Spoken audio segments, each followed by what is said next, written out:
All right, so moving up and to the left on the force velocity curve, we have our isometric dominated motor abilities. So we have two main forms of that. We have our I1, and that's going to be a concentric muscle action transitioning into an isometric one.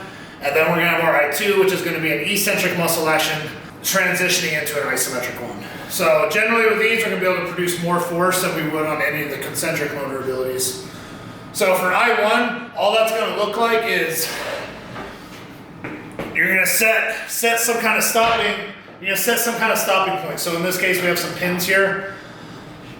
So basically what you're going to do is you're just going to set those up, you're going to press away, you're going to hit into the pins, and then you're going to press the bar into the pins as hard as you can.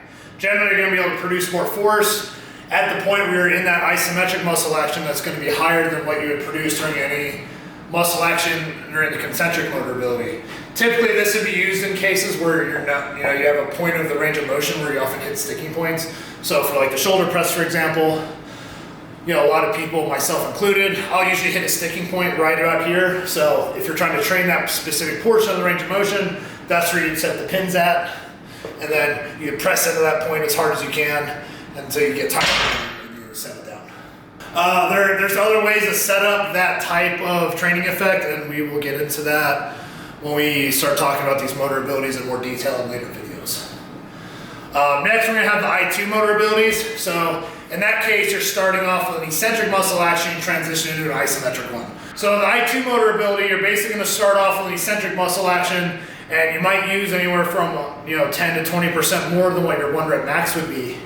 And generally in this case, what you're going to do is, whether you use like a jerk or a push press, or you lift the bar off of racks, you're going to lower the weight down until you hit the range of motion that you really want to train in terms of increasing your force output, and then you're just going to hold it for as long as you can, and then you're just going to let the weight go down. And then you're going to slowly lower the weight from there. So the point of that is, you're trying to, and during the portion of that movement where you're trying to achieve that isometric muscle action, you're generally going to be able to produce more force because of the preceding eccentric muscle action than what you'd be able to produce isometrically from a concentric one. So that's a quick rundown on the I1 and I2 motor abilities, and then we'll move into the eccentric one on the next video.